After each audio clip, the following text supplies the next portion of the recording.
समरकंद की फतह एक ऐसा तारीखी वाक़या है जिसको सुनने के बाद आपके रोंगटे खड़े हो जाएंगे। समरकंद से तवील फासला तय करने वाला कासिद आलम इस्लाम और सल्तनत इस्लामिया के फरमारवा हुक्मरान से मिलना चाहता था। कासिद के हाथ में खत था जिसमें एक गैर मुस्लिम पादरी ने अमीर लश्कर सिपा सलार लश्कर कतीबा बिन मुस्लिम की शिकायत दर्ज की थी। पादरी ने खत में लिखा, मैंने सुना था कि मुसलमान जब किसी इलाके को फतह करना या जंग करने का इरादा रखते हैं तो पहले वहां के मकीन लोगों को इस्लाम की दावत देते हैं। अगर कोई इस दावत को कबूल ना करे तो जुजिये का मुतालबा करते हैं।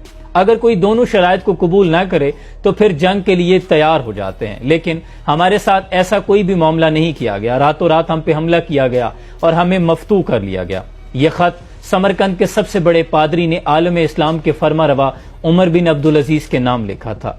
कासिद ये खत लेके दमिश्क पहुंचा, लोगों से हाकिम वक्त की कयामगाह का पूछा। लोगों ने जो पता बताया, जब उस घर के दरवाजे पे पहुंचा तो हैरान रह गया, क्योंकि इस घर की हालत इंतहाई मामूली और खस्ता थी। दीवार के साथ लगी सीढ़ी पे खड़ा एक शख्स छत की लिपाई कर रहा था और नीचे खड़ी ये खातून गारा पकड़ा रही थी। कासिद दोबारा उन्हीं कदमों पे वापस आया, लोगों से कहा, मैंने तुम्हें हाकिम वक्त की कयामगाह का पूछा था, ना कि एक मफलूकुल हाल गरीब शख्स के घर का जिसके घर की छत भी टूटी हुई है। लोगों ने कहा, हमने तुम्हें पता ठीक बताया है, वही हाकिम वक्त उमर बिन अब्दुल अजीज का घर है।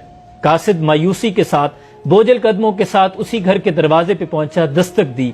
अंदर से वही शख्स नमूदार हुआ जो कुछ लम्हे पहले सीढ़ी पे खड़ा छत की लिपाई कर रहा था। कासिद ने पूछा, आप कौन? तो फरमाया, मैं उमर बिन अब्दुल अजीज हाकिम वक्त हूँ। कासिद ने उमर बिन अब्दुल अजीज को खत पेश किया। उमर बिन अब्दुल अजीज ने खत को पढ़ने के बाद उसी खत के पुष्ट पे लिखा, उमर बिन अब्दुल अजीज की तरफ से समरकंद में तायनात अपने आमल के नाम। फौरी एक काजी की तकर्रुरी करो जो कि इस पादरी की और समरकंद के लोगों की शिकायत को सुने। खत पर मोहर लगाई और कासिद के हवाले कर दिया। कासिद वो खत का जवाब लेकर समरकंद पहुंचा। खत का जवाब और मुलाकात का जब सारा अहवाल बयान किया तो पादरी पर भी मायूसी छा गई।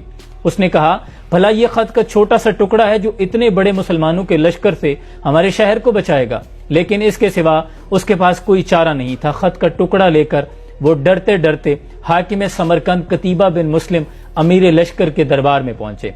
खत पेश किया। कतीबा बिन मुस्लिम ने जवाब पढ़ा तो फौरी अपने खिलाफ ही एक काजी मुकर्रर किया जो कि समरकंद के लोगों की शिकायत को सुने। चुनांचे काजी मुकर्रर हो गया, अदालत सज गई। काजी ने पादरी से पूछा, तुम्हारा दावा क्या है? तो पादरी ने कहा, मैंने सुना था मुसलमान जब जंग का इरादा रखते हैं तो पहले इस्लाम की दावत देते हैं। अगर दावत कबूल न की जाए तो जुजिये का मुतालबा करते हैं। अगर दोनों पेशकश को ठुकरा दिया जाए तो फिर जंग करते हैं। लेकिन हमारे साथ ऐसा नहीं किया गया। हम पे रातों रात हमला करके हमें मफ्तू कर लिया गया। समरकंद हमसे छीन लिया गया। काजी ने अपना रुख अमीर लश्कर कतीबा बिन मुस्लिम की जानिब मोड़ा। पूछा, कतीबा, तुम इस दावे के जवाब में क्या कहते हो? कतीबा ने कहा कि काजी साहब, जंग तो होती ही मकरो फरेब और धोखा है। समरकंद इंतहाई खूबसूरत मुल्क था, जबकि इसके कुर्बो जवाहर में जितने मुल्क थे उनसे जब हमने जंग की, उन्हें इस्लाम की दावत कबूल करने का कहा तो उन्होंने कोई भी पेशकश कबूल नहीं की और जंग करने पर राजी हो गए। तो इसके मुकाबले में समरकंद तो इंतहाई सरसब्ज शादाब था, फिर ये क्यों कर हमारे मुतालबे को कबूल करते? काजी साहब ने कतीबा बिन मुस्लिम की बात को सरीहन नजरअंदाज करते हुए दोबारा पूछा, कतीबा, सवाल ये है, क्या तुमने समरकंद के लोगों को जंग से पहले इस्लाम की दावत कबूल करने का कहा था या जुजिये का मुतालबा किया था? तो कतीबा बिन मुस्लिम अर्ज करते हैं कि काजी साहब, मैं पहले भी अर्ज कर चुका हूं कि हमने मौके को गनीमत समझा। रातों रात हम समरकंद को फतह कर चुके थे, हमने मौके से फायदा उठाया। काजी साहब ने कहा कि मैं देख रहा हूं कि तुम इकबाल जुर्म कर रहे हो। इसके बाद अदालत के पास कोई जवाब नहीं बचता कि वो कायम रहे और अपना फैसला न सुनाए।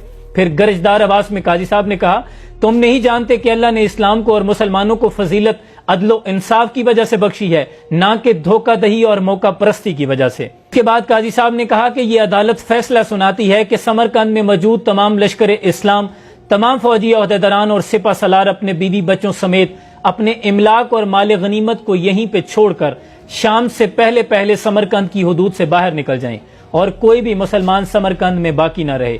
और कतीबा बिन मुस्लिम को तनबीह करते हुए फरमाया कि कतीबा, अगर दोबारा यहाँ आने का इरादा हो तो समरकंद में पहले पेश की इतला या 3 दिन की सोचो विचार से पहले इस जानिब रुख मत करना। पादरी समेत समरकंद के तमाम लोग जो सुन रहे थे, देख रहे थे, उनके कान और अकल इस बात को तस्लीम नहीं कर रहा था, क्योंकि समरकंद की तारीख ने ऐसा पहले नहीं देखा था कि कोई फातेह लश्कर किसी मफतू शहर को इस तरह छोड़कर उसकी हुदूद से बाहर निकल रहा हो। लेकिन फिर काजी के फैसले पर عمل کیا گیا، تمام مسلمان لشکر قافلہ در قافلہ سمرقند کی حدود سے باہر نکلنے لگے۔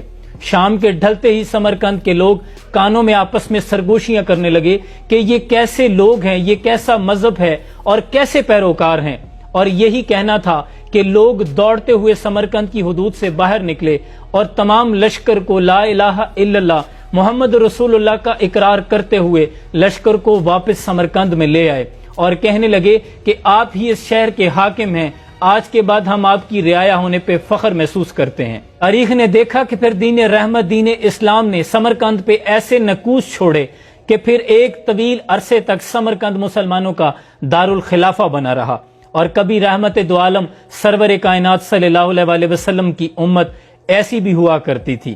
کبھی اے نوجوان مسلم تدبر بھی کیا تو نے، وہ کیا گردوں تھا تو ہے جس کا ایک ٹوٹا ہوا تارا، اور یہ غازی یہ تیرے پراسرار بندے جنہیں تو نے بخشا ہے ذوق خدائی، دو نیم ان کی ٹھوکر سے صحرا و دریا، سمٹ کر پہاڑ ان کی ہیبت سے رائی۔ اور کبھی اے تصور پیدا کر منظر وہ صبح و شام تو، دوڑ پیچھے کی طرف اے گردش ایام تو۔ اللہ مسلمانوں کو دوبارہ وہ کھویا ہوا وقار عطا کر دے، اور وہ جو اقبال کا خواب تھا کہ نکل کر صحرا سے جس نے روما کی سلطنت کو الٹ دیا تھا، سنا ہے یہ قدسیوں سے میں نے، وہ شیر پھر ہوشیار ہوگا۔ اپنا بہت سا خیال رکھیے، سلام پہنچے۔